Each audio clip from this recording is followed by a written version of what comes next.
Om Sai Shri Sai Jai Jai Sai. Om Shri Sai SATCHARITRA. Chapter 27. In this chapter we cover the favor shown by giving Bhagavad and Vishnu Sahasranam, Dikshit's Vittal Vision, Gita Rahasya and Kapartes. This chapter describes how Sai Baba favored his devotees by granting them religious books after he had touched and consecrated them for Parayan, that is, reading regularly, and certain other matters. Preliminary. When a man takes refuge at the feet of the Sadguru, he gets the merit of bowing to Trinity, that is, Brahma, Vishnu and Mahesh, and also Parabrahma. Victory be unto Sri Sai, the wish-fulfilling tree and the ocean of knowledge, who gives us self-realization. O Sai, create in us reverence for your stories. Let the readers and audience devour them with the same relish with which the chatak bird drinks the water from the clouds and becomes happy. By listening to your stories, let them and their families get all the true and pious emotions, like let their bodies perspire, let their eyes be full of tears, let their breath be steady, let their minds be composed, let their hair stand on end, let them cry, sob and quiver, let their hostilities vanish. When these things happen, that is a sign of the grace of the Guru dawning upon them. When these emotions grow in you, the Guru is the most pleased and will certainly lead you on the path of self-realization. The best way, therefore, to get free from the shackles of Maya is our complete and wholehearted surrender to Baba. The Vedas cannot take you across the ocean of Maya. It is only the Sadguru who can do so and make you see the God in all creatures. Granting consecrated book. The various methods of imparting instructions followed by Baba have already been noticed in the previous chapters. In this, we shall deal with one aspect of it. It was the habit of some devotees to take to Baba some religious books of which they wanted to make a special study and to receive the same back from him after they were touched and consecrated by him. While reading such books daily, they felt that Baba was with them. Once, Kaka Mahajani came to Shirdi with a copy of Eknathi Bhagavad. Shama took this book to read in the masjid. There, Baba took it from him, touched it, and turning some pages here and there, gave it back to Shama and asked him to keep it with him. When Shama said that it belonged to Kaka and had to be returned to him, "No," replied Baba, "as I have given it to you, you better keep it. It will be of use to you." In this way, many books were entrusted to Shama. Kaka Mahajani, after a few days, came again with another copy of the same Bhagavad and gave it in Baba's hand. Then Baba gave it back as prasad and asked him to preserve it well and assured him that it would stand him in good stead. Kaka accepted it with reverence. Shama and Vishnu Sahasranam. Shama was a very intimate devotee of Baba, and Baba wanted to favor him in a particular way by giving him a copy of Vishnu Sahasranam as prasad. This was done in the following way. Once a Ramdasi, the follower of Saint Ramdas, came to Shirdi and stayed there for some time. The routine he followed daily was as follows. He got up early in the morning, washed his face, bathed, and then, after wearing saffron-colored clothes and besmearing himself with sacred ashes, read Vishnu Sahasranam, a book giving 1,000 names in praise of Vishnu and held second in the importance to Bhagavad Gita and Adhyatma Ramayan, that is, esoteric version of Rama's story, with faith. He read these books very often. After some days, Baba thought of favoring and initiating Shama with Vishnu Sahasranam. He therefore called the Ramdasi to him and said to him that he was suffering from intense stomach pain, and unless he took Senapods, that is Sonamukhi, a mild purgative drug, the pain would not stop. So he should please go to the bazaar, that is the market, and bring the drug. The Ramdasi closed his reading and went to the bazaar. Then Baba came from his seat to Ramdasi's place of reading and took out the copy of Vishnu Sahasranam, and after coming back to his seat, said to Shama, Shama, this book is very valuable and efficacious, so I present it to you. You read it. Once I suffered intensely and my heart began to palpitate and my life was in danger. At that critical moment, I hugged this book to my heart, and then, Shama, what a relief it gave me. I thought that Allah Himself came down and saved me. So I give this to you. Read it slowly, little by little. Read daily one name at least. It will do you good. Shama replied that he did not want it and that the owner of it, the Ramdasi, who was a bad-tempered, obstinate and irritable fellow, would certainly pick up a quarrel with him. Besides, being a rustic himself, he could not read distinctly the Sanskrit, that is the Devanagari script of the book. Shama thought that Baba wanted to set him up against the Ramdasi by this act of his, but he had no idea what Baba felt for him. Baba must have thought to tie this necklace of Vishnu Sahasranam round the neck of Shama, as he was an intimate devotee, though a rustic, and thus save him from the miseries of the worldly existence. The efficacy of God's name is well known. It saves us from all sins and bad tendencies, frees us from the cycle of births and deaths. There is no easier sadhana than this. It is the best purifier of our mind. It requires no paraphernalia and no restrictions. It is so easy and so effective. This sadhana Baba wanted Shama to practice, though he did not crave for it. So Baba forced this on him. It is also reported that long ago, Eknath Maharaj similarly forced this Vishnu Sahasranam on a poor Brahmin neighbor and thus saved him. The reading and studying of this Vishnu Sahasranam is a broad open way of purifying the mind, and hence Baba thrust this on his devotee Shama. The Ramdasi returned soon with the Senapods. Anna Chinchanikar, who was then present and wanted to play the part of Narad, the celestial rishi who was well known for setting up confrontations between gods and demons and vice versa, informed him of what had happened.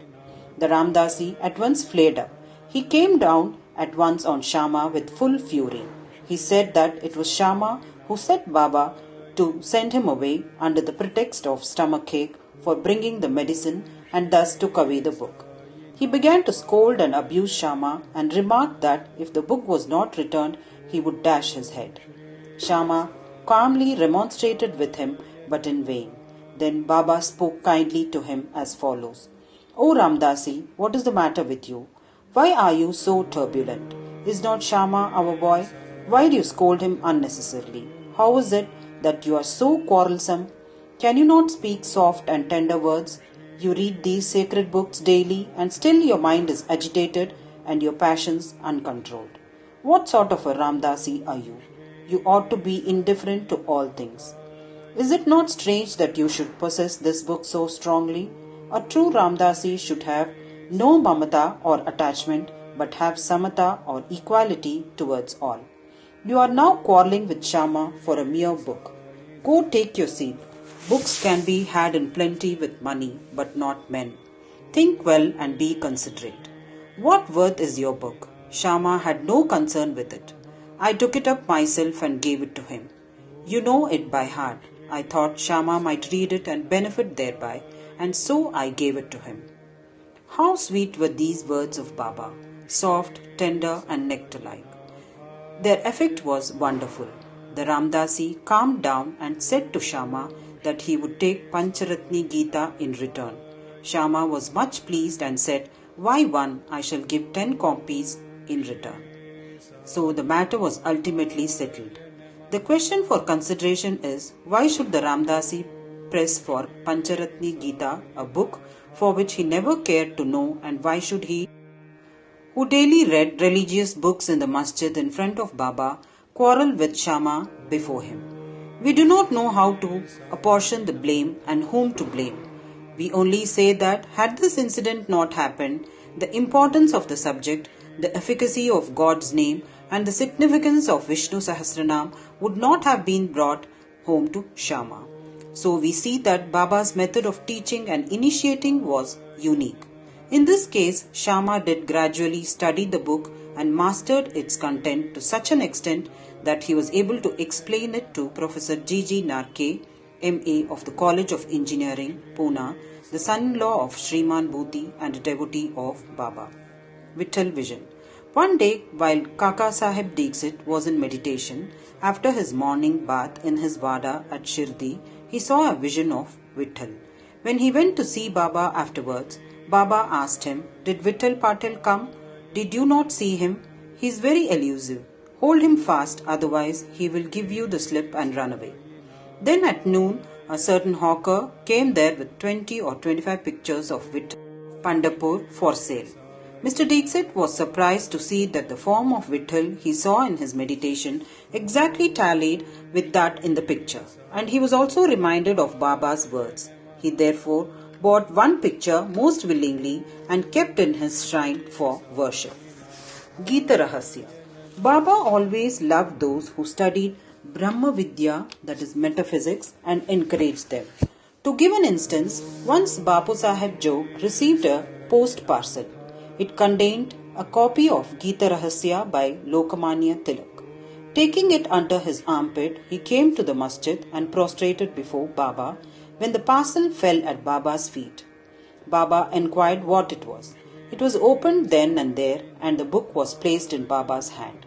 He turned some pages here and there for a few minutes and took out a rupee from his pocket, placed it on the book and handed the same with the rupee to Jog and said to him, "Read this completely and you will be benefited." Mr. and Mrs. Kaparde. Let us close this chapter with the description of the Kapardes. Once Dada Sahib Kaparde came with his family and lived in Shirdi for few months. The diary of this stay has been published in English in the Sri Sai Leela magazine, Volume 1.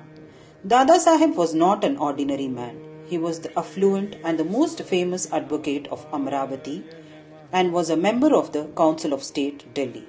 He was intelligent and a very good speaker. Still, he dared not open his mouth before Baba. Most devotees spoke and argued with Baba off and on, but only three, that is Kaparde, Nulkar and Bhuti, kept always silent. They were meek, modest, humble and good-natured. Dada Sahib was able to expound Panchadashi, a well-known Sanskrit treatise on the Advait philosophy by the famous Vidyaranya, to others, uttered no word when he came to the masjid before Baba. A man, however learned he may be, even in Vedas, fades away before one who has realized Brahma and becomes one with it. Learning cannot stand before self-realization. Dada Sahib stayed for 4 months, but Mrs. Kaparde stayed for 7.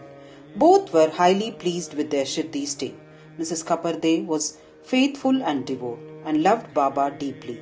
Every noon she brought Naivedya herself to the masjid, and after it was accepted by Baba, she used to return and take her meals. On seeing her steady and firm devotion, Baba wanted to exhibit it to others. One noon she bought a dish containing sanza, that is wheat pudding, puris, rice, soup and kheer, and other sundry articles to the masjid. Baba, who usually waited for hours, got up at once, went up to his seat, and removing the cover from the dish, began to partake of the things zealously. Shama then asked him, "Why this partiality? At times you throw away dishes of others and do not care to look at them. But this appeals to you earnestly. Why is the dish brought by this lady so sweet? This intrigues us." Baba then explained, "This food is really extraordinary. In former birth, this lady was a merchant's fat cow yielding much milk. Then she disappeared and took birth in a gardener's family, then in a Kshatriya family and married a merchant. Then she was born in a Brahmin family. I saw her after a very long time. Let me take some sweet morsels of love from her dish."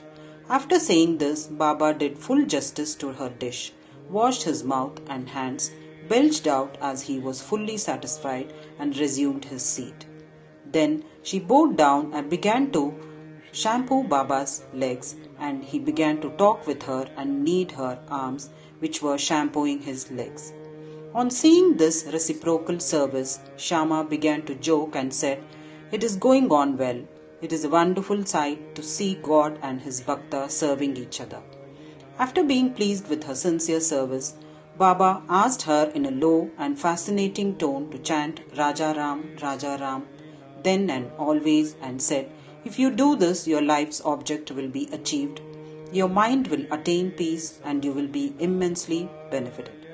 To persons unfamiliar with spiritual matters, this might appear as a polite gesture, but really it was not so. It was a case of what is technically called Shaktipat, that is, transference of power from the Guru to the disciple. How effective were Baba's words! In an instant, they pierced her heart and remained there. This case illustrates the nature of the relations that should subsist between the Guru and the disciple. Both should love and serve each other as one. There is no distinctions nor any difference between them. Both are one, and one cannot live without the other. The disciple placing his head at the Guru's feet is a gross or outward vision. Really and internally they both are one and the same. Those who see any difference between them are yet unripe and not perfect. Bow to Sri Sai, peace be to all. Om Sai Ram.